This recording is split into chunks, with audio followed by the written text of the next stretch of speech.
Agora os estaduais, assim, pareçam realmente, assim, muito em pegada de pré-temporada. Como tem a questão aí do octa, o Inter é o único octa, o Grêmio, se ganhar esse ano, vai tirar essa hegemonia do Inter, e aí isso virou um campeonato com mais relevância em função disso. E o primeiro Grenal, no sábado às 9 da noite, vai ser dentro do cenário, que com o Juventude oferece, assim, uma confusão incrível, porque o Juventude, ele já enfrentou Inter, Grêmio e o seu adversário, o Caxias, perdão. Então, se daqui a pouco tem um empate no Grenal, depois dessa vitória do Inter, o Juventude se credencia até a ser a melhor campanha, porque ele vai disputar os últimos jogos contra adversários menores. Então, ele vai depender só de si, não é nenhum absurdo ter empate em Grenal. Então, ficou essa fórmula curta e o fenômeno do Juventude, ganhando do Grêmio ontem, ele entrou ali podendo até jogar um Grenal para a semifinal, que não era o que se imagina, né? A gente sempre imagina um Grenal na final.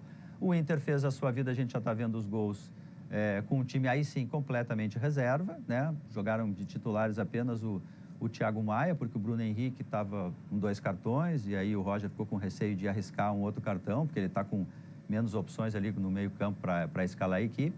O resto do time era todo reserva.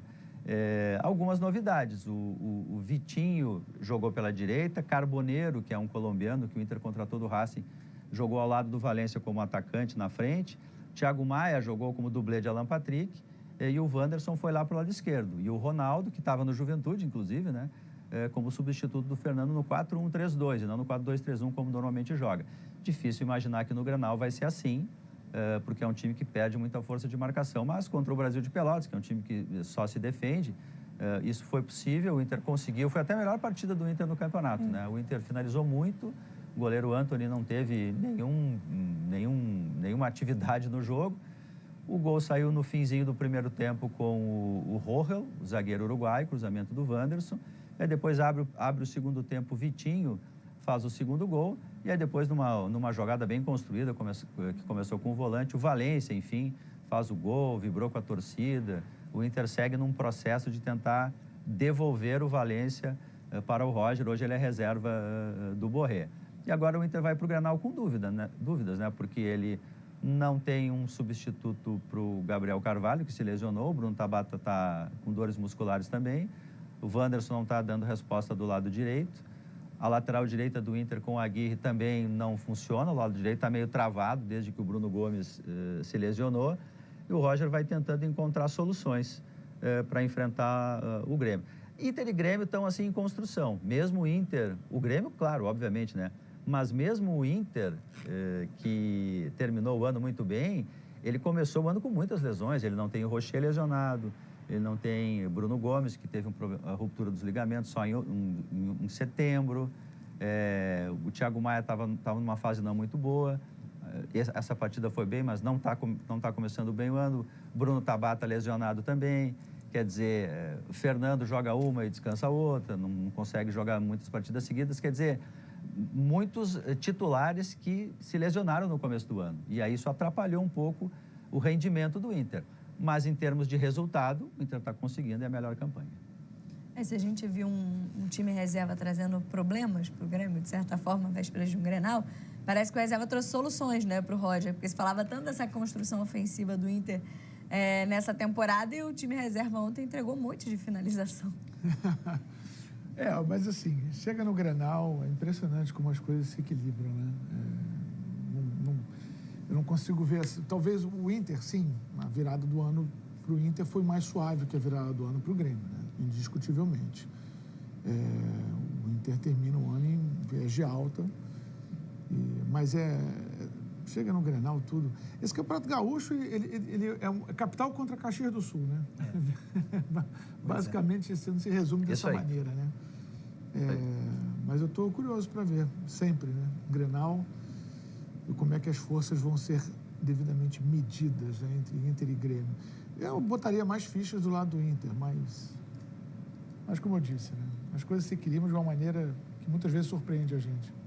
Você imagina alguma dessas soluções, digamos, ontem aplicadas ao Grenal, Caju, vendo assim, o desempenho de alguns jogadores, né? E, principalmente, eu acho que o Carboneiro, que é a contratação né, para a temporada nesse momento, das poucas que o Inter fez, jogando uma função diferente, né? Mais um articulador ali, talvez seja uma opção pro pro Roger também. Vira uma opção junto também com o Vitinho, que fez o primeiro gol, né? Então, eu acho que o menino ganha confiança também aí, né? Enfim, ser possibilidades para esse elenco que já tem uma boa variedade ofensiva e que vai encarar o principal rival, querendo confirmar essa perspectiva de estar num momento muito mais evoluído de futebol do que o Grêmio, que zerou a página e está sendo reconstruído, né? Com a chegada do novo treinador. Então, o Inter tem nesse jogo a possibilidade de se afirmar como o time que desempenha o melhor futebol do Rio Grande do Sul no momento, continuando tudo que fez no final do ano, da belíssima história de final de ano do Inter no Campeonato Brasileiro do ano passado. Vamos abrir aspas para o Roger Machado, técnico do Internacional após essa vitória. O jogo não foi ruim tanto quanto o externo, né, manifesta a preocupação, né? Eu também disse que eu também estava ansioso e hoje a gente veio com o adversário fechado, mas um adversário que, né, pela característica do seu treinador, que tentou jogar contra a gente. E ao tentar jogar, naturalmente, ele vai ceder mais espaço, nós vamos ter mais espaço para atacar o adversário, né? Então, né, a gente tem que analisar com um pouco de calma, né, e tranquilidade, mas, né, a avaliação do sentimento do torcedor que o tranquiliza, também nos tranquiliza, porque a gente sabe que o ambiente externo, por vezes não muito bem administrado internamente, pode contaminar o ambiente que a gente não deseja, né? Então também a gente fica feliz que o torcedor também viu, né, e sentiu diferente esse jogo. Nós sentimos também. E é interessante essa resposta do Roger, Diogo, que é algo que você falava aqui com a gente na redação essa semana, né, ou na última semana, em relação à esperança e a expectativa que o torcedor tem no Roger Machado. A confiança talvez seja a melhor palavra. Mesmo com as atuações que não vinham tão boas, uma certa confiança do torcedor de que em algum momento o Roger vai dar jeito e esse elenco vai entregar o que entregou na última temporada, pelo menos, né?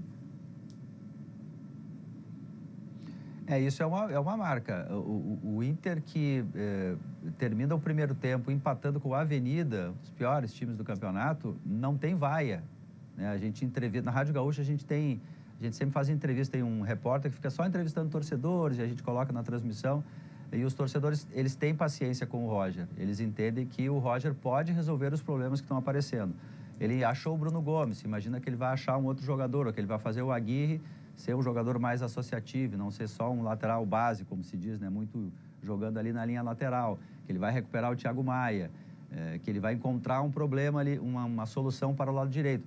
Ontem, por exemplo, o Roger, sabendo como é a província de São Pedro, fez questão de fazer mistério sobre Bruno Tabata, que se for recuperado, resolve o problema da linha de 3 meias ali pelo lado direito, porque com a saída do Bruno Gomes, o Alan Patrick ficou meio sem parceria.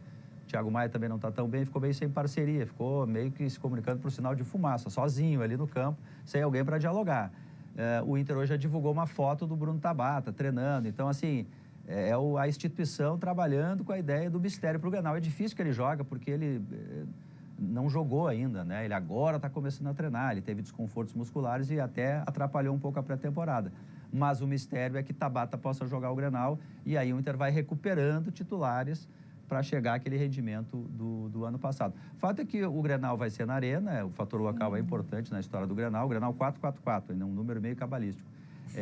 Mas o Inter, se ganhar o Grenal, ele praticamente encaminha a melhor campanha e aí não corre o risco de pegar a Grenal, de enfrentar o Grêmio, se o Juventude não fizer alguma confusão aí, né? Porque com esse campeonato curto, essa semifinal aí de dupla Caju com dupla Grenal, ficou meio confusa porque são poucos jogos. Você se antecipou a minha pergunta, porque eu ia perguntar o número desse Grenal, já está respondido, Grenal 4-4-4. E na Arena do Grêmio, vamos ver como é que vai ser a recepção para o Roger também, né? Ex-ídolo, não sei se dá para falar de ídolo ainda no Grêmio. Depois da saída para o Internacional, enfim, a gente vai ver esse cenário também no sábado. Diogo Olivier, obrigada pela participação com a gente aqui no Redação Sport TV, mais uma vez.